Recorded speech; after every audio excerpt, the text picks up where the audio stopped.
students, today we are going to go through more questions on liquid pressure. So let's do this question together. So it shows that there's this hydraulic leaf and we have the density of the oil, we have the mass of the car. Let me underline all this, which I think we should pay attention to. We have the mass of the car, and then we have this diameter, and it's going to be lifted up by 2 meters. Okay, it's compressed air of pressure, PT, is used to push down. Okay, so there is this 25 diameter piston is here. This is 6 cm diameter piston. Okay, and let's go. Now, okay, the first one is a textbook type of question. So I'm just going to key the answer here. What is Pascal law? So it states that, let me put it up here. Pascal law, okay, states that a fluid in a closed system, closed container. Okay, let me put it here. Yeah, so that you can see the words more clearly. Okay, the change in pressure in one part of the fluid, okay, is the same, will cause the same change in pressure in other parts of the fluid and the walls of the container. All right, so this is just a textbook type of question, and if you are able to state it, you get 1 mark. So basically, this type of question is very common. You just need to know that the pressure here will be equals to the pressure here. All right, so let's go. Calculate the surface area of each of the 2 circular pistons. Please go get your calculator, and you can pause this anytime, and please do. And then after that, we start to see whether you have gotten the same answer. All right. So let me go back to the pen. Calculate the area, surface area. Surface area is r squared because it's circular, right? So I have pi, use the calculator pi, and r squared for the 6 cm diameter piston will be 3 cm squared, and you will have 9 pi. Okay, you press the calculator. Later, we will compare answers. The other one will be pi 12.5 cm squared. So just take note, diameter, you have to divide it by 2 to get the radius. So let's press the calculator together, okay?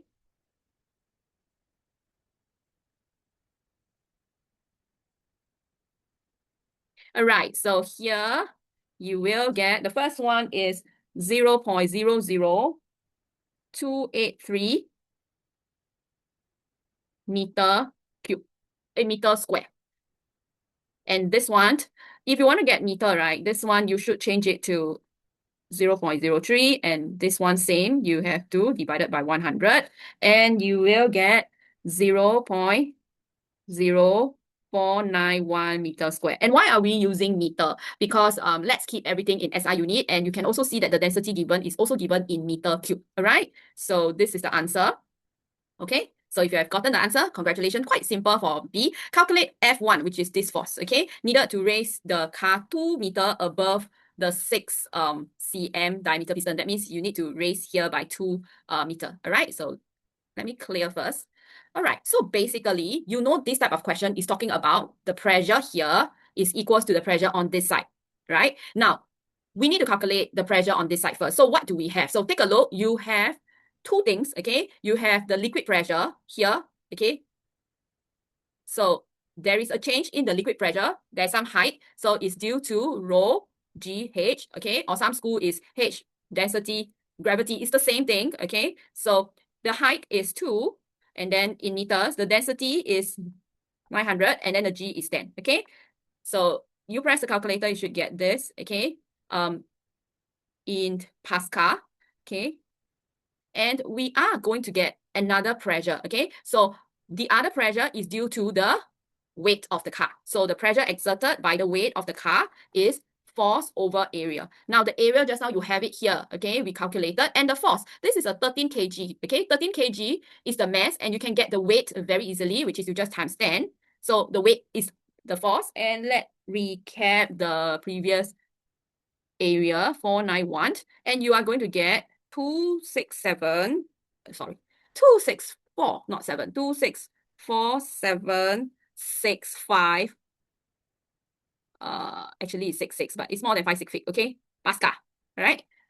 You have to add both pressure together, and let me add both pressure together. So the total pressure is actually equals to 282,765. Okay. Actually, it's 66 if I round off. Pascal. And then it will exert the same pressure here, right? What? The total pressure on this side will exert the same pressure on this side. And then we can go and get the F1. All right. So same. Force 1 is equals to this pressure times the area. And the area previously we found is this. Okay, so let me write 282,765 times this very small 0.00283 meter square. And ta-da, you will get, okay, can I shift it? Okay, let me change the color so that it is not, okay, so at the end is equals to 800 Newton, all right? So the answer for F1 is equals to 800 Newton, all right? So yay, if you have also gotten the same answer. Okay, so I'm going to clear all this and move on. Okay, now determine the pressure, okay, of the compressed gas PI. Okay, the pressure of the compressed gas PI is actually what we calculated just now, which is already part of the working. Here, the total pressure, this is the answer here. Okay, so the answer is 283 kilopascal. Okay, you can leave it like that. You can leave it in what's wrong with my pen today? 283,000 Pascal, and then you put bracket 3SF. All right, it's also okay. Okay, so pure physics questions are pretty long and there's a lot of calculations. Okay, so go for the concept, and for the calculation, please press the calculator and make sure you also get the same number. You will get the sense of yes, okay, because the questions are very long, like A math. All right, so let's go. Okay, I think we can do this also. Some of the questions for question 3 is actually pretty simple. So I will briefly go through. This figure shows a barometer, okay, and it has some thread. That means here is not 0. That means here, okay, the pressure here is no longer 0. Okay, if it is vacuum or is insignificant or negligible air pressure, then yes, it's 0. Okay, so the pressure of the trapped air is related to the length here by this. Okay, so very common, you'll see it in pure physics. They will show you a new formula and you have to manipulate. Okay, very, very common. So the length of the air column is 200 mm. Okay, and the height is 746 mm. Okay, so everything is mm. When the inverted tube is raised, L actually increases to 260 mm, while H is actually equals to 754 mm. All right, so they give you quite a lot of information. They give you this, and you can actually put it inside here. Can you see? You can actually put the length of the air column. This one is L, right? So please take note. And then this one, L also, this is new L. Okay, this is also L. Okay, so the H changes. Yeah. Now A suggests an expression. Okay, so oh dear, it's this type of you know, non-calculation in pure physics question that sometimes intimidate a lot of my physics students. Okay, but don't worry. Okay, you just do a few more and you'll realize that, oh, it's just playing with the information that the questions provide us, and it is also using algebra, especially a lot of set2 algebra. Okay, so suggest an expression for the atmospheric pressure PO. Okay, where is the atmospheric pressure? Here. Okay, here is the atmospheric pressure. Here. Okay, this is the atmospheric pressure. Okay, the same level. Here is the atmospheric pressure. Okay, in terms of the pressure of the trapped air. Okay, so pressure of the trapped air and also H of the mercury column. So they want us to find the pressure here. Okay, so read your question properly. They want us to find the pressure here. Now, to find the pressure here, so basically you write PO is actually equals to the pressure here. What is it?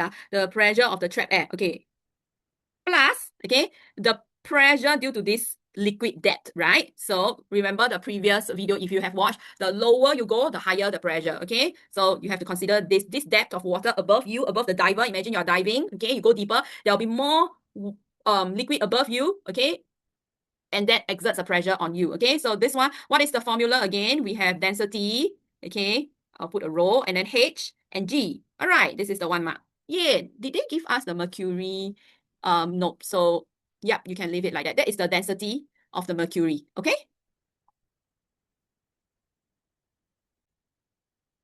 Now suggest why the height H of the mercury column increase with the length L of the air column. Okay, now what happens if the air length L increases? Now take a look at this. Okay, I'm going to explain first, then yes, I'll help you craft it into text, into words. Okay, so let's follow the explanation first. As length L increase, okay, you look at this expression, is inversely proportional, so the trap air pressure will decrease. Okay, it makes sense. Imagine you have more space. Okay, then the pressure, the particles, the air particles will not be hitting each other so often, so frequent, so the pressure of the trap air will decrease. Okay, so according to this expression, mathematically, as the length of the air column increase, the air pressure, the trap air pressure will decrease. That will have gotten you 1 mark already. Now, the second mark is, now take a look at this expression, okay? You know that atmospheric pressure is constant. It stays constant, okay?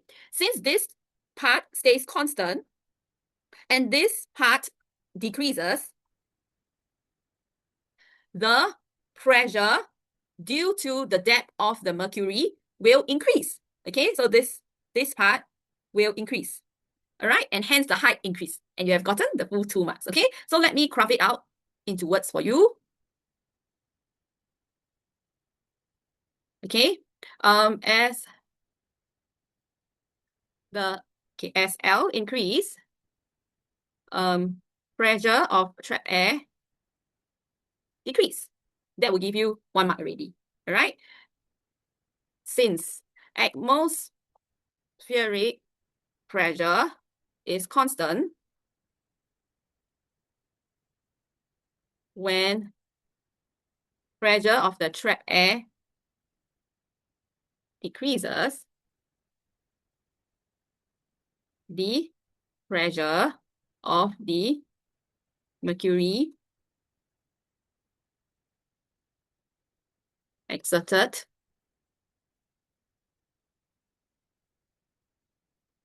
will increase. Okay, hence H increase. All right.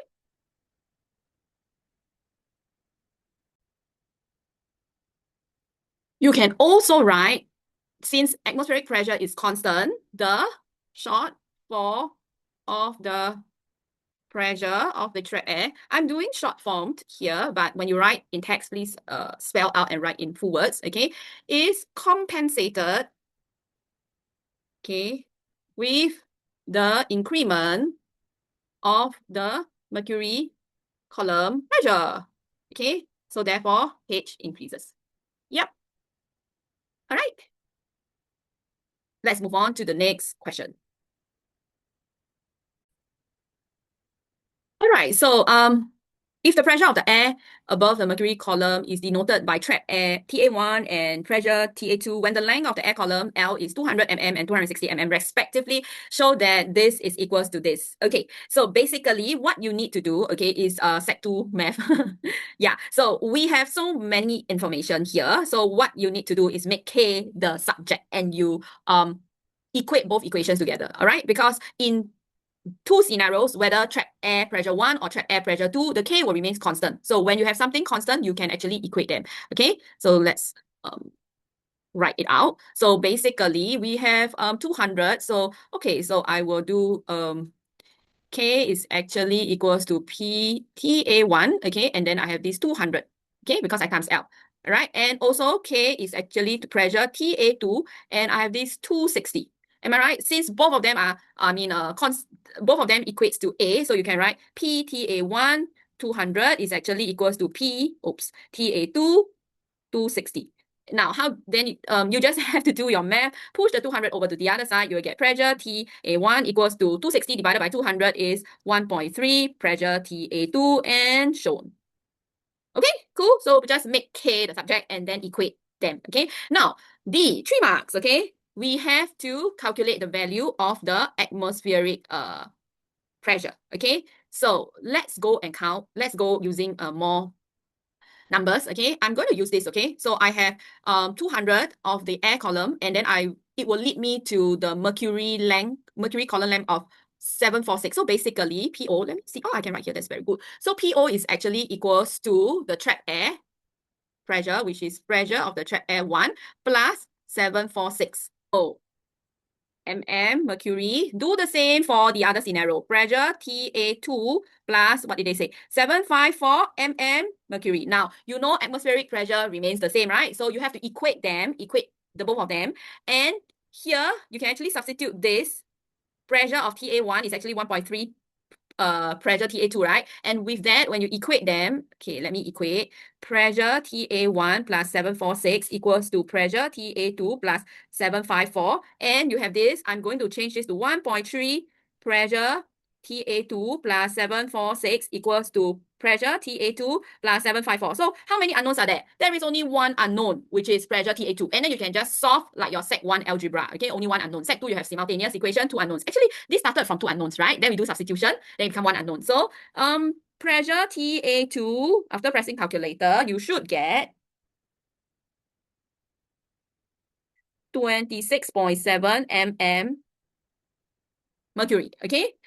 And then you can easily calculate the pressure of the atmospheric pressure because you can just substitute inside the second equation. So PO is equals to 26.7 mm Hg plus 754 mm Hg, and you will get 780.7 mm Hg. Okay, you can actually follow the SS rule. And this one, you can actually change color.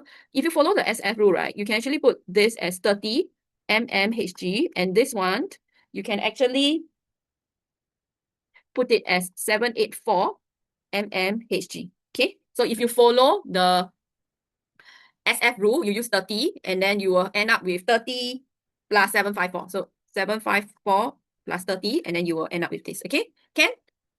Ta-da! Okay, so if you give this, okay, it will also be awarded correct. Okay, this one is also correct. All right. So I hope these two questions will help you in your understanding in barometer and this hydraulic press type of questions. Okay, all the best in your revision.